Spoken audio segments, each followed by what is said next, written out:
Mr. WNBA Hakeem Prophet has started just where he left off 3 weeks into the WNBA season. He's now 8-4 in total plays while hitting 83% in NBA playoff totals, 10-2.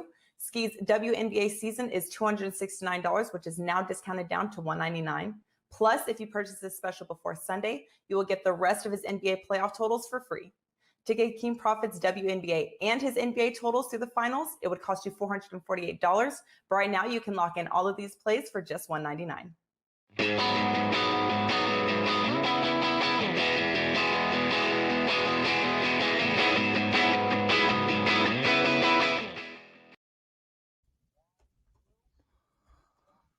Welcome, everybody. June 16th. It's WagerTalk Today's Teddy Covers. I'm Lawrence Presman. I'm an excited man. We got a jam-packed show like every day, Teddy. Man, the information we give out on these shows, unbelievable stuff. Especially that penalty box segment, Theodore. 3-0 in my soccer plays. My side bets released in Euro 2020. I got another one coming up today. Called Tampa Bay yesterday. I'm excited, dude. We got Dave Cokin right off the top. We're talking Habs, Golden Knights, Phillies, Dodgers, Red Sox, Braves. Nick Borrman, who is a scratch golfer and a card-carrying holder of the PGA, on to talk some golf, and Arthur DiCesare. But we're going to try drag a golf pick out of Dave. How are you, buddy? I'm doing all right today, Prez, though. I've had better mornings. How about yourself? Well, I was on puck time, so I had to wake up at some ungodly hour of 10:20 a.m. Eastern time. It's light out at that time, Teddy. I blew my mind. Yeah, I'm one of these guys that rarely sleeps past 7, so you're not going to get much sympathy from me. Yeah, you are up every day earlier than I am, 3 hours behind. Yes. Let's get straight into it, dude. What did we learn last night in the wonderful world of sports? So there's a couple of things worth talking about, but I want to start with something about me, okay? I said this when I was hot, and I'm saying it when I'm not. I ran that 16-0 MLB run the last week, basically the opposite of that. The difference between hot and not can be razor thin, all right? When I went 16-0, I didn't lose a game in extras. My team didn't blow leads. They didn't lose totals by a half a run or lose games on wild pitches like I did yesterday with multiple wild pitches in the same inning, and I lose the total by a half run first 5. I didn't turn into a genius overnight. And if I was a genius 2 weeks ago, I'm not an idiot overnight. But recognize that between hot and not, razor thin a lot of times. And unfortunately, the last couple of days for me, it's been on the wrong end of that. Now, we also had some bad beats. We had some beats last night, Prez, and I know that normally we say bad beats for Mondays, but there was a couple we have to talk about. Arizona blowing that 7-0 lead and then losing on a grand slam for the 21st consecutive road loss. Ouch. How about that Texas-Houston under? Marco went crazy over that yesterday. It's 2-1. 2-1 game. Somehow or other sneaks over the total in extra innings.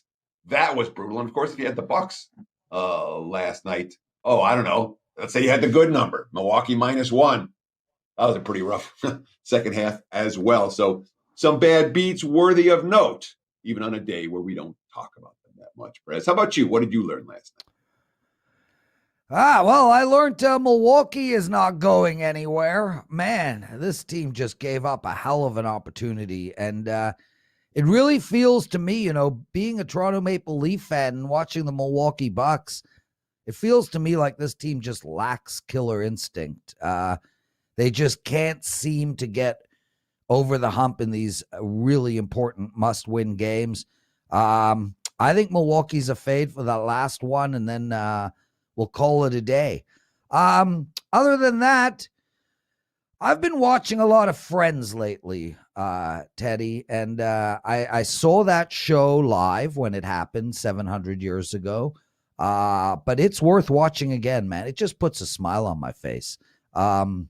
Yeah, you're like, What do you have time to watch TV, Prez? I never watch TV. All I do is work. Well, you know what, Teddy? I have balance in my life.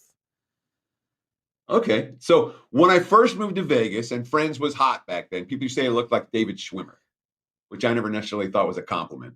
But that was the celebrity lookalike that I got back in the day. Well, I'll tell you, I don't think you look like David Schwimmer, but on behalf of everybody who has to put up with you, you certainly are a lot like Ross. You are miserable. You are dour. You have those sad eyes. Nothing ever goes right for you. You're permanently annoyed. Yeah, I see it, dude. I see it. I feel it. So yeah, I get it. As I smile. Yeah. As well, I smile. listen, we Let's all bring can in make Cokin. smiles. Yeah, let Dave Cokin, everybody. Dave, we love having you on. We normally have you on Thursdays. I wanted you on Wednesday to talk golf, but alas, you don't want to talk golf. Well, we're going to force you anyway. So first off, dude, way to go on calling the winner out on the golf tournament last week, 52-1 or something. That was unbelievable. Teddy and I were talking. We never even heard of this guy. Wow. Garrick Higgo, actually, I've been following him since he played his 1 year at UNLV. That's how I became familiar with him. Pretty good story on Higgo, by the way. When he had never even been to Las Vegas, and he flies from South Africa, which is his homeland, to Las Vegas. Gets off the plane after, I don't know how long the flight is from South Africa, but it's pretty long. Dave. Okay. Yeah. Maybe you have an idea, Prez, since that's your native land. Well, it's 16 hours. I've done that flight. So it is. I mean, you normally fly into London and then you transfer over. But yeah, man, that is a hell of a flight. So he gets off the plane and immediately goes to the golf course. And then, like birdies or eagles, 6 of the first 7 holes. Another Dwayne Knight prodigy. Dwayne Knight's one of the great golf coaches of all time at UNLV. So I've been following Higgo since he turned pro, and he's good. Lefty, I didn't think he had a chance. I mean, he was 6 strokes off going into Sunday. It was kind of like, well, got some decent run out of a guy at 50-1. But the leader collapsed completely. I mean, I hate to use the word choke, but that was what it was. And he was the best of all the chasers and didn't even need a playoff. Cashed it in regulation. That was sweet. And obviously propelled my month to extraordinary. It's been a good run. Let's put it that way. The baseball's been pretty good. So U.S. Open this week. That'll be fun. Have some numbers I can throw along as far as that goes. I did not put up a package because, quite frankly, my U.S. Open record over the years is not real good. Because it's a favorite tournament and I don't like playing chalk, but I did this week. My all access players have 4 1% plays. That's what Higgo was last week, a 1% play. That's all I ever do on golf outrights is 1%. These aren't big plays, okay? Right. But I'll pass along some numbers if you want them. Yes, give us something. One of the things I like to look for is guys have already had success at majors this year. And you've got a few who have been top 10 in both, or top 20 in both the PGA and the Masters. John Rahm, an 8th and a 5th. Morikawa, an 8th and an 18th. Reed, a 17th and an 8th. Tony Finau, who never wins but always contends, a 6th and a 10th. Scotty Scheffler, an 8th and an 18th. Will Zalatoris, talented guy, hasn't won yet, but he's going to at some point. 8th and 2nd. And Justin Rose, 8th and 7th. So he's had 2 very good majors so far, and I think Rose is one of those guys you can look at this week in matchups. I won't take him to win because he just doesn't win much anymore. Brooks Koepka, not on that list, but Brooks Koepka is Mr. U.S. Open. His record in this tournament is absolutely amazing. Yeah. He mailed it in last week. He didn't make the cut, and I don't think it mattered to him. He said so afterwards. His mind was on the U.S. Open. That's what he's gearing up for. So I think Koepka is live. I think Rahm has to be super motivated. 2 top 10s already in majors. And, of course, we know what happened 2 weeks ago when he's running away with the was it the Memorial? And and gets you're out of there because he had a positive whatever. and 6-stroke lead. Yeah. And he doesn't get to play on Sunday and win the tournament, so you know he's going to be motivated. Morikawa he's just always going to be some kind of a play for me in majors. The guy is money. He's also, interesting note, it's a small sample, but the one other time he lost the playoff, he came back the next tournament and won. His last tournament out 2 weeks ago, lost the playoff, and whiffed on a shot, literally whiffed on a shot in the playoff, which cost him. So he figures to be strong here, and we'll see. And Zalatoris, if you're looking for somebody in the 50-1 range, might be too much to ask for him to win a U.S. Open for his first PGA win, but I think he'll be on the leaderboard, so you'll get some run for your 50-1. Dave, Cokin, everybody, talking about whiff, man. I don't know if you guys saw the goal yesterday in the Euro 2020. I think it was Portugal scoring on Hungary, but man, the goaltender, that was the whiff of all time. Worth taking a look at. Go YouTube it. Dave, let's get into it. Before that, really, really quick, just on the topic of Teddy, we got people in the chat room. Some say you look like Anderson Cooper, other Ted Danson. I only see Munch from Law and Order, but that's just me. Dave, Montreal, Vegas tonight, 1-0 Vegas. They played great last game, but you know what? Montreal played well too, and especially the beginning. They opened up outstanding. They just were all over Vegas for about the first 6-7 minutes of the game, and then it did settle down. Really curious where you're going in this one tonight. The expected goal metric, which doesn't always work, but the expected goal metric for the first period, I believe, was 1.8 for Montreal and 0.3 for Vegas. What are you going to do? I mean, the Canadians played a great first period. I lost my bet, which was first period plus about 190 on the Canadians. Yep. I'm going to come right back and make the same bet. Golden Knights, even with the 1-0 lead in game one, that's only the fifth time in 14 playoff games that they've scored the first goal. They have started slowly in most of their games. And I think that could be the case tonight again, because Montreal's got to come out flying. One thing Canadians have to know is they better get ahead of this team, because the Knights are a big physical team that wears down the opponent. We've seen this throughout the playoffs, and Montreal isn't as big as Colorado and probably not as big as Minnesota. And they really got overwhelmed in the second portion of game one. So it's imperative for Montreal, I believe, for them to have a chance in this game or in any of the games this series to get out of the gate quickly. So I took the plus 185 in the first period for a small play, and we'll see if it gets there. And I am number one still in NHL for the season. Not a big risk on this game. So I don't figure that standing will change. Let's shift our focus over to MLB for today, Dave, and talk about the Dodgers and the Phillies. And it's been nothing but Phillies money so far today, looking at the WagerTalk live odds screen. I'm seeing LA with Kershaw on the hill in the minus 140 range. There is some variance from book to book. Total sitting at 7. And I'm assuming the reason the money's coming towards Philly is because Zach Wheeler has been phenomenal of late, going 7+ innings in each of his last 5 starts, and allowing a grand total of 6 earned runs combined in those outings. The Dodgers started to hit again, though. And Dodgers, what do they won now? 7 of the last 8. They're playing good ball. Wheeler, Kershaw, how do we look at LA and Philly tonight? Let's run down some numbers. Now, overall numbers, Wheeler's pitched better than Kershaw. He's got an average game score of 67, which is just great. Kershaw's 59. But on the road, Wheeler's game score averages 59, 58 actually. Kershaw 63 at home.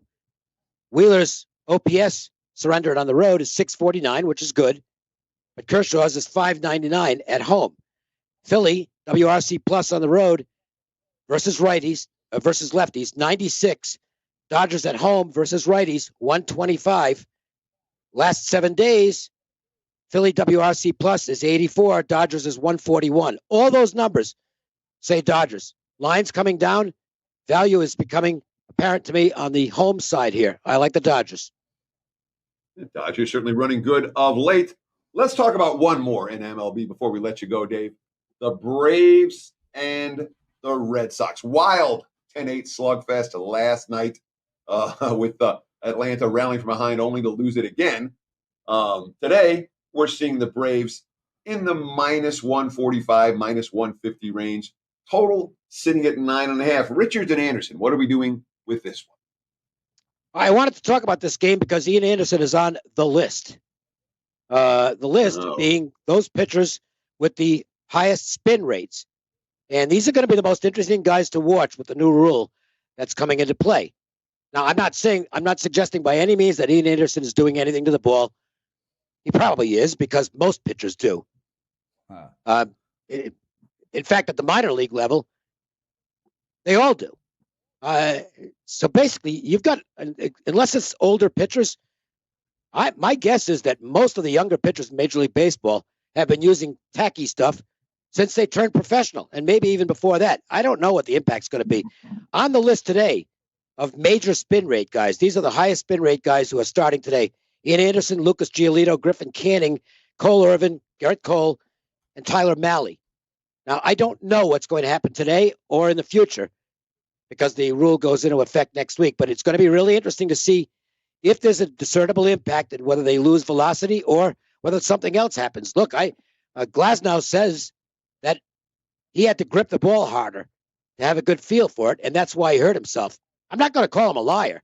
I think it's conceivable because Glasnow probably had never gone into a game without using this tacky stuff. This is, to me, a complete overreaction on the part of Rob Manfred, the worst commissioner in the history of sports. You don't do this in the middle of the season, all right? You want to do it in the off season, so every guy knows going into spring training, okay, you can't use this stuff anymore, and they can adjust.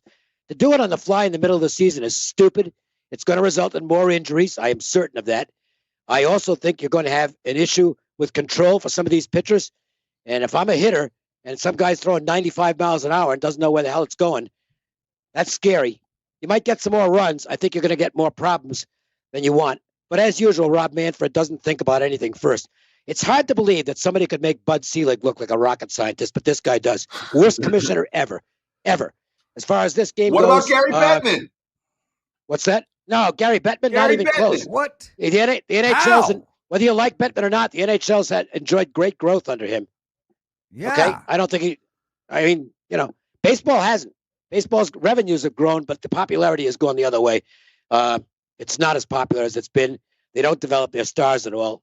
As far as this game is concerned, I guess I lean Red Sox. I mean, the Braves just can't put it together. They're 4 games under 500, and they're just not playing good baseball. They're a flop right now. It's as simple as that. Red Sox, I think, have the mental edge, and it's a nice win for them last night where they blew the lead and then came back and won it anyway. Yep, 10-8 win by Boston last night. Dave Cokin, everyone. Dave, what do you got to promote?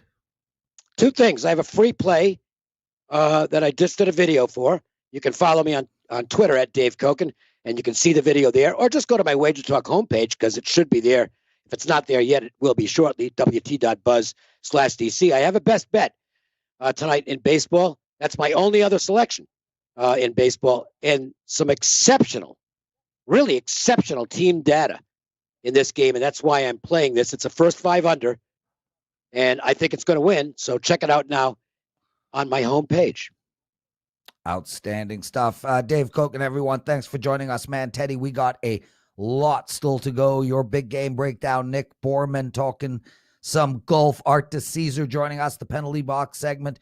Everybody, we'll take 20 seconds. You only need 2 to hit that like button, so do that for me while we're on break.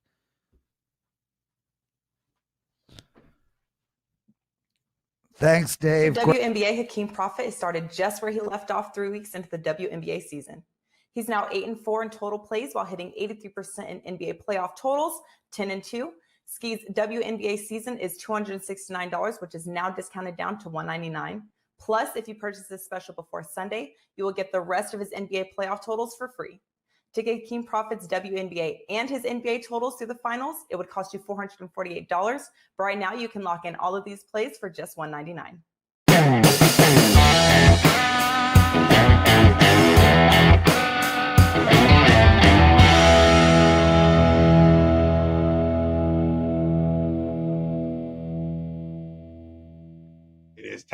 today's big game breakdown. Let's talk about the Clippers and the Jazz.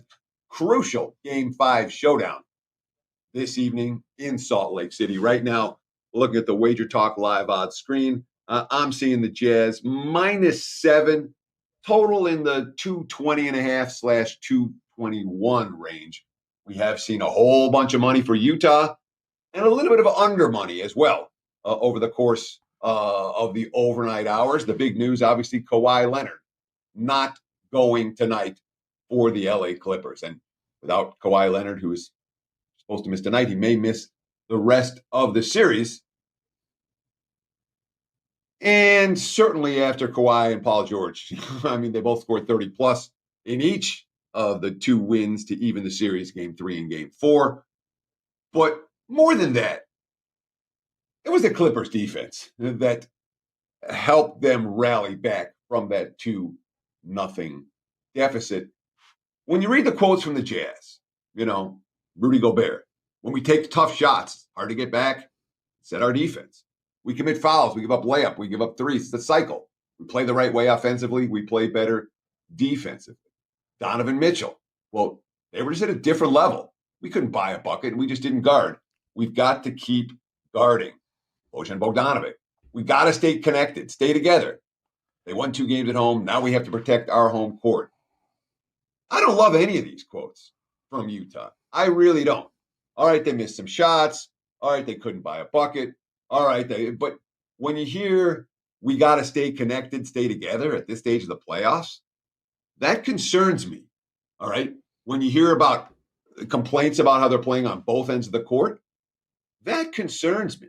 And I understand Kawhi's out. 4.5-point adjustment, 2.5 to 7, based on Kawhi's absence. Kawhi's been exceptional in this series. But how many times do we need to see it? When a team star player goes down, other players step up. The Clips are a deep team. I think they're in Utah's head a little bit. Jazz might win this game. I think they'll struggle to win it by margin. I'm playing. I'm taking the +7 with the LA Clippers. Don't want to lay it with the Utah Jazz. There you have it. Big game breakdown. Back to you, Mr. Presidente. Teddy, great take. I couldn't agree with you more. I really, really liked Utah a lot at -2.5. I like the other side at +7. So I get it. And we see it all the time. Best athlete on the team goes out next game. Everyone steps up. But I'll tell you what, a loss for the LA Clippers. This could have been their year, and who knows, it still might be. Teddy, Dave Cokin just plopped into the Slack group and said he forgot to mention that Gene Segura is probably out tonight. He's the Phillies' best hitter. Another reason why he likes the LA Dodgers. And dude, just to jump in, Harper might be out tonight as well.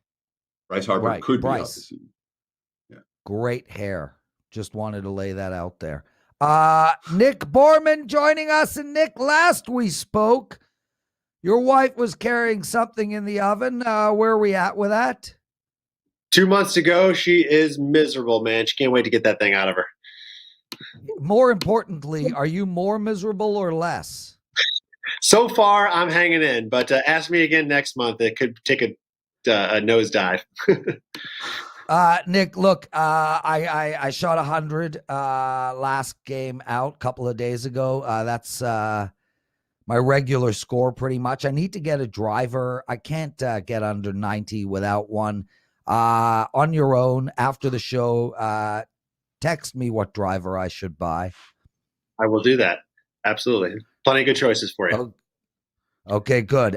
Nick Borrman, everyone. Scratch golfer, PGA card carrying holder, and member of WagerTalk.com. And we're talking U.S. Open. I love this tournament.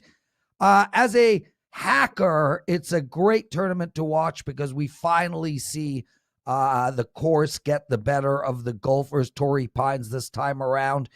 I want a winner from you, dude. No press, but Cokin picked Schmitillo or something last week. Yeah, that guy. Last week at +70 million. So we expect the same. Yeah, shout out to Dave for that winner last week. I'll try to follow one up this week. One guy I'm looking at, Webb Simpson. He's 55-1, so right in that range that Dave was able to hit last week. And he's a past U.S. Open winner, and there's a reason for it. His recipe for success here is exactly what you need for a U.S. Open. He's 8th in driving accuracy, 13th greens and regulation. He also ranks number 1 on tour in bogey avoidance, which at a U.S. Open, it's all about making pars. So those alone are great recipes for a U.S. Open win. He's also missed the cut just once this year in 14 events, and he's got 9 top 25s, including 5 top 10s. His major record this year, the 4 majors, has been very solid. His worst finish just came at the last start, which was only a tie for 30th. He finished tied for 12th at the Masters, tied for 10th at the November Masters, and then tied for 8th last September at the previous U.S. Open. So he's a guy that's usually there on Sunday and has a chance. And when you're betting outright winners, I heard Dave say the same thing. You just want to be there with the chance on Sunday. So he's a guy at 55-1. That's usually in that 20 to 25-1 range. I think is a gift this week. Sure. And look, when you get a 50-1 winner or a 55-1 outright winner, you walk around town like you're someone, your clients are thrilled. Everything's great. But the reality is that golf betting and long-term profitability in golf betting is as much about matchups, the head-to-head matchups, than any other factor. And the guys that I know that beat golf, including you, Nick, rely much more on the head-to-head matchups than the one guy to win it outright. So let's talk about head-to-head matchups. Any bets that stand out this week on the board in the U.S. Open? Yeah, you're absolutely right, Teddy. The outrights are sexy. The matchups aren't as sexy, but that's where we're going to grind out the money. One guy I'm liking this week, been red hot, rock solid all year, Abraham Answer over Cam Smith, currently listed at -105. Answer has missed just 2 cuts in 20 starts and has a whopping 14 top 25 finishes, including 5 top 10s. He's currently on a run of 5 straight top 20 finishes, including a tied for 8th at the PGA and a runner-up at the Wells Fargo Championship. He fits the profile, like I mentioned, with Webb Simpson, where he's very accurate. He's 3rd in driving accuracy off the tee, and he's 12th in greens and regulation. Cam Smith, on the other hand, was a guy I was riding earlier this year, quite a bit actually, but he's fallen off over his last couple of starts. He finished tied for 59th at the PGA, and he missed the cut in his last start at the Memorial. The other reason I don't like him this week is he's not accurate, and I don't have high hopes that he's going to be in the short grass this week. He ranks 128th in driving accuracy and 103rd in greens and regulation. And if you're in the rough at the U.S. Open, spelling a long or possibly 2-day short week, and I like Answer to beat Cam Smith over the course of this week. Nick Borrman, Phil Mickelson, plus 7,000. Can you do it again? Listen, he's Phil. I mean, he pulls out, pardon my French, shit out of a hat anytime he wants. He's the most fun guy to watch right now on tour. That being said, should you bet him? I mean, when he won at the PGA, he was 250-1 or 300-1 at some books. He's 50-1. So his value is completely gone. At this point, if you're going to bet him, you're just doing it because you're on a hope and a prayer. It's not a good value bet. But could he do it? Of course he could. Listen, his driver is the key. He had it going at Kiowa at the PGA, and that's always been his number one enemy. And if he keeps it in play off the tee, his iron game and his short game are still fantastic. And he has plenty of length, as he's shown, to keep up with this long course, which is going to play very long again this week. So it all comes down to his driver. What better way for Phil Mickelson to wrap up the career Grand Slam than winning when he's 50, back-to-back majors? He's been runner-up here at the U.S. Open 6 times. I know I'll be rooting for him, but I won't be betting him. Yeah, I know certainly Teddy worth will noting not. that the books, the books have more liability on Phil Mickelson than any other golfer for the U.S. Open. I they believe will not be rooting for a Mickelson victory. He's taken a ton of money, and there's liability everywhere around town. Listen, I get Vegas, on Phil. I get it, but I think it's bad money. It is the public play. Yep. Yes, and that makes sense. Nick Borrman, thanks for joining us, man. Outstanding segment. What do you got to promote? Thanks, guys. I got a U.S. Open pack up right now. You can use promo code OPEN21, normally priced at $49, which is 4 days of coverage. Get it for half off, so less than $25. Outright, leaderboard, matchup plays, everything included, all 4 days. So check out my page at WagerTalk.com for that pack. Nick Borrman, everyone, outstanding stuff. Make sure to grab Nick's U.S. Open package. We got a lot of great golf experts at WagerTalk.com. We got rugby experts. Kevin Dolan's boxing, Teddy, has been freaking lights out. Don't excuse the pun. This year, we got MMA guys are killing it. Just awesome stuff. I never heard of this Abraham Enser guy. You? He's in a bunch of top 20 finishes. So that's a no, you've never heard of him. Actually, the name rings a bell. I can't say that I know him, but he's not one of these names that I clearly have never heard before. And there's always those Cameron guys kind of Smith, in the middle, that you kind of heard maybe once somewhere, you know? Yeah. Cameron Smith, never heard of either, but power name. Never heard of this guy either. How do you watch 4 days of golf, Teddy? I mean, guys love it. Yeah, the guys that watch golf all weekend. More power to you. It's just not my sport. I've never played it on any successful level. I've never handicapped it. And I rely on my friends when I'm looking for golf plays, like Dave Cokin, like Nick Borrman. That's the advantage of working with a bunch of guys. If you need some golf action, hey, who do you like this weekend, Dave? Who do you like this weekend, Nick? Well, it's funny. I used to live in Australia. I lived there for 3 years, and I was one of those guys that actually watched 5-day cricket matches. So, and one of the guys in the chat room this week was like, when are you guys going to start handicapping cricket? Yeah, we're probably going to hold off for a little while, but I know cricket, and I know it well. So, I get it, but golf, man, I mean, just the same thing over and over and over again. Speaking about over and over again, Art DiCesare joining us every Wednesday, same bat time, same bat channel, and always looking good. Art, welcome to the show, brother. Gentlemen, good morning. It's a pleasure to be here as always. Art, I'm coming down to the LINQ. I'm coming down. The WSOP schedule is up. It's out. I will be looking it over today, picking my dates, and I'm going to try stay at the LINQ, man, because you're there all the time, right? Like I can just come down and, have a hug, get some of your positive energy before the day begins. Prez, absolutely. I can't wait to finally meet you. Our embrace is going to be epic. It's going to be amazing. Oh, yeah, dude. Yeah, Teddy should not be around. Filmed. I mean, Teddy's going to be full on jealous, dude. Like, I mean, there's no doubt about it. Art, golf. Teddy already spoke about Phil having the most liability for the books. Where's the LINQ sit with the golf tournament? Are you also heavy on Phil? Anything else you can give us that you're seeing? Yeah, we're no different. I heard Teddy mention that, right before I jumped on. Yeah, Phil's the hot guy. I mean, I think Phil's just one of those golfers who is very popular. People love Phil. He's always been a popular golfer. Obviously, what he does at the PGA changes the narrative on, maybe he finally gets that U.S. Open. So yeah, people, and when a guy's that high, it's usually $5, $10, $20 bets. You're not seeing huge money on Phil, but when his odds are that high, yeah, you're going to have liability on Phil. U.S. Open and a lot of these big tournaments are always the favorites. You always get, money coming in on the favorites, whether it's Dustin Johnson, Spieth, Koepka, a lot of John Rahm money. So you usually see a lot of favorites. Then people go a little bit further down the board and take their shots, and Phil is one of them. And yes, our liability is on Phil for sure. So who do you like in this tournament? Are you a golf handicapper? Do you break down this stuff, or are you just booking it on the other end? If you got to pick, our audience would love it. If you don't force one. No, Teddy, I'm one of those who I can honestly say I've never golfed a day in my life.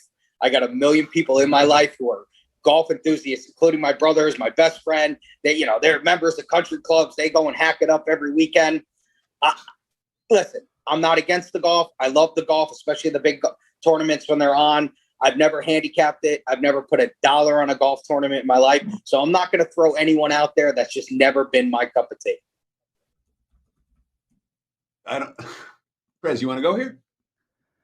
I know, Teddy. You do such a good job, so I'm willing to kick back and just, regale at the fact that Art is with us.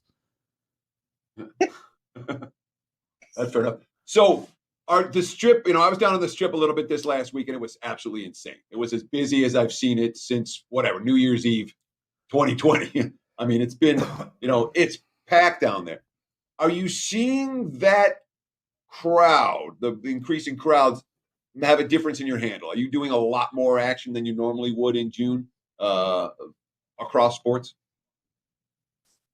Yeah, Teddy, absolutely. And I think what helps is right now at this point, NBA Finals would just be kind of, either ending or we'd be a game or two in, and Stanley Cup would probably be over. So, the NHL and NBA getting, pushed back a couple weeks here. Obviously, baseball's always rolling around this time. I think that has helped. I just looked at it last night. We're sitting in that book last night, and the Bucks Net game had so much interest with the Nets coming back. A lot of hooting and hollering going on in the book. So, it was a Tuesday night. It kind of felt like a Friday or a Saturday night. So I think those two major sports and their playoffs getting pushed back basically 3-4 weeks has really helped us. And obviously all the mandates getting lifted and, just the hunger to come to Vegas it's been really nice for us.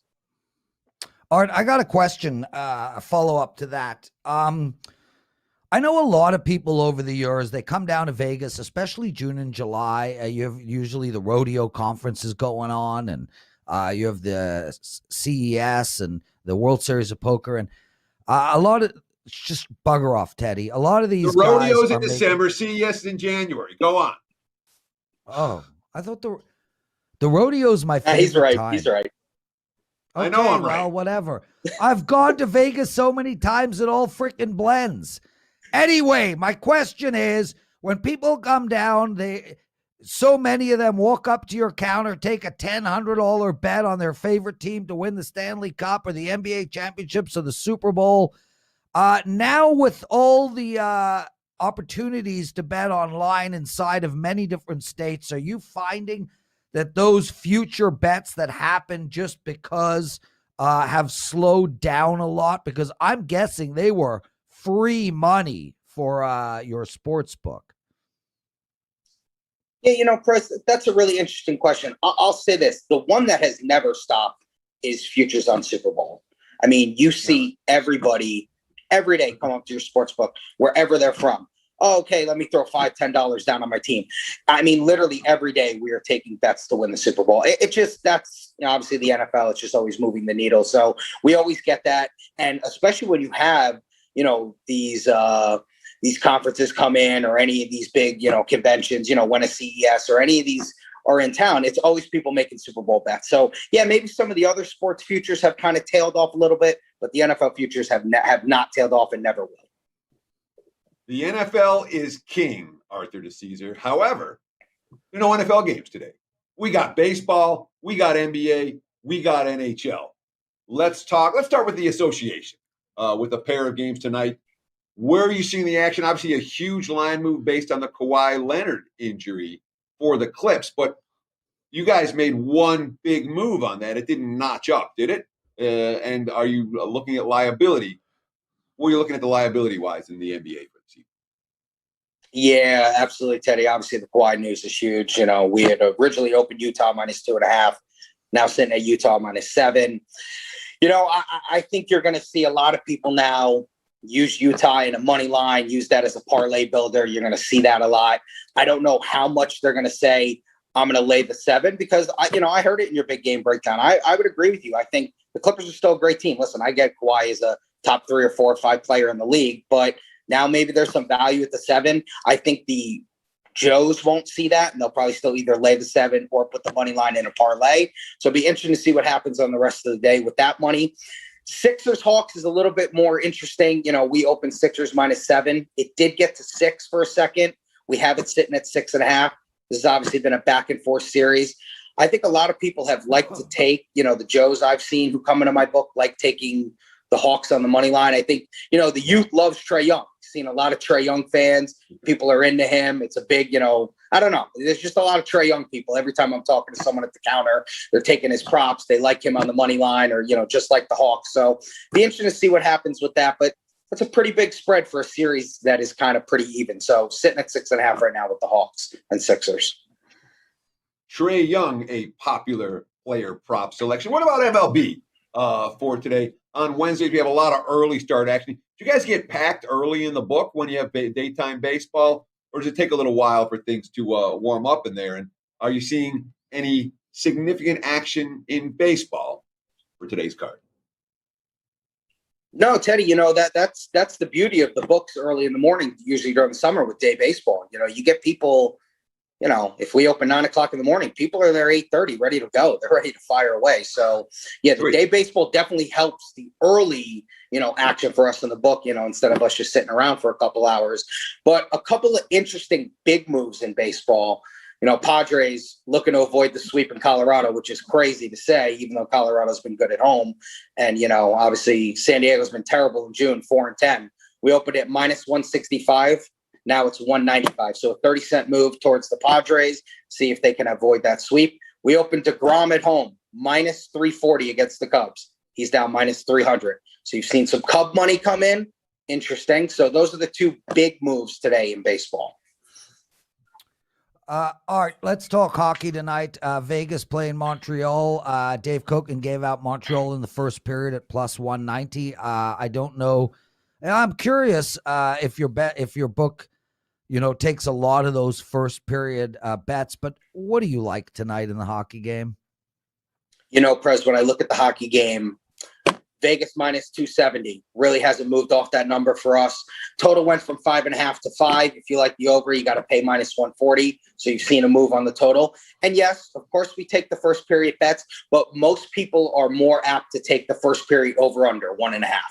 People like taking that a lot more than, laying the 190 or, -200 in first period. You usually see people take that 1.5 action. I was one who kind of believed Montreal might have had a shot at that +1.5. In game one, I was getting it at -120. Yeah, Montreal, they came out firing, and then, Vegas was just too much for them. It's going to be really interesting to see what happens tonight. I don't know if Vegas is just a train. I don't think Montreal can stop. But listen, this is why they play the games, and we shall see. But, hey, if Montreal's going to do something, I'm kind of with you guys. It probably is a first period thing for them tonight. You're not with me there. You're with Dave Cokin.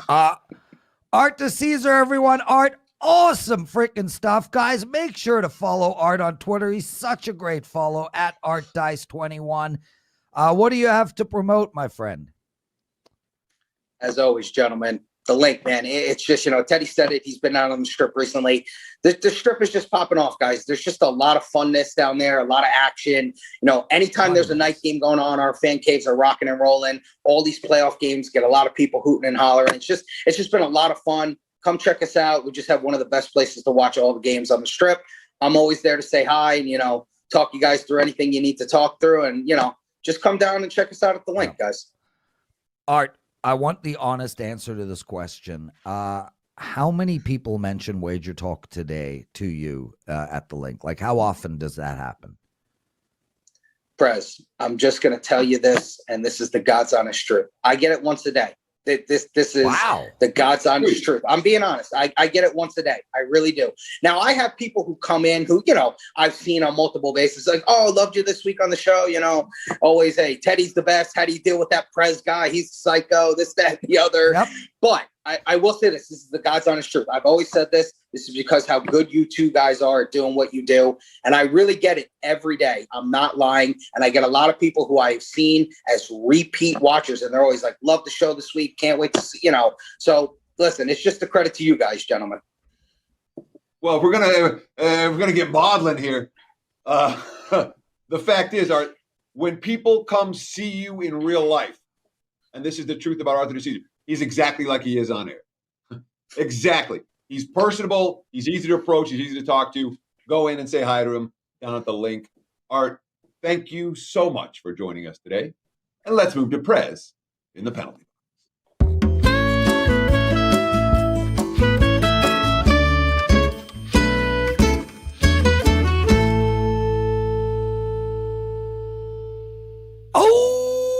Yeah. Thank you guys for watching Wager Talk today. You guys watching this video on Twitter, check us out every day, 12 to 1 p.m. Eastern, our YouTube channel, Wager Talk TV. Today's show, Nick Borrman did all golf, Dave Cokin, a little golf and some baseball and hockey, and Arthur DiCesare with a ton of excellent information. Well, I am absolutely rolling in the penalty box segment. If my plays that I release to my clients were the penalty box segment plays, there'd be a trophy up for me, that's for sure. Let's get into today. Right off the bat, guys, I like Vegas under the total. I understand. Only 4 games all year in playoffs have gone under the total of 5. I hate that it is 5, but look, if we push, we push. Bottom line for me is Vegas has so much speed, it's ridiculous, and that speed is really going to help them on defense more than offense. This Vegas team swarms like nobody else. They give no space to any of the forwards. We saw what they did to Colorado, Nate McKinnon, Gabriel Landeskog. They had no time to do a thing. I think the same thing will happen tonight, and frankly, almost every night during this series. I think Montreal is going to struggle to score, and I think there are going to be games where Vegas is going to struggle to score as well. Montreal defense, really outstanding. Carey Price and Fleury in that. Let's go with the under. Carmine Bianco released Gallagher over 2.5 shots for the Montreal Canadiens. And guys, let's look at a soccer bet. I've given out 3 sides so far, including yesterday's plus 175 winner with France 1-0 over Germany. Today we're going to the Azzurri, Italy minus 145. That's it for me. Teddy, I'm hungry as hell. Take us home. Sure, that's going to wrap it for the Wednesday edition of Wager Talk today. I want to thank all of our guests. I want to thank you out there in viewerland. I want to thank our fine producers behind the scenes. We'll do it again tomorrow. Same time, same channel, 9 a.m. here on the left coast, noon on the East Coast. Between now and then, enjoy the games and good luck.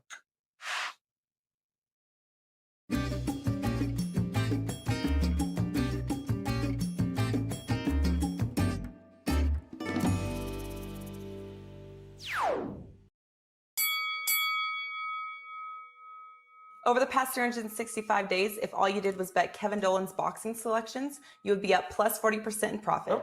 If you purchased Kevin's weekly boxing card, it would cost you $1,300 over the course of a calendar year.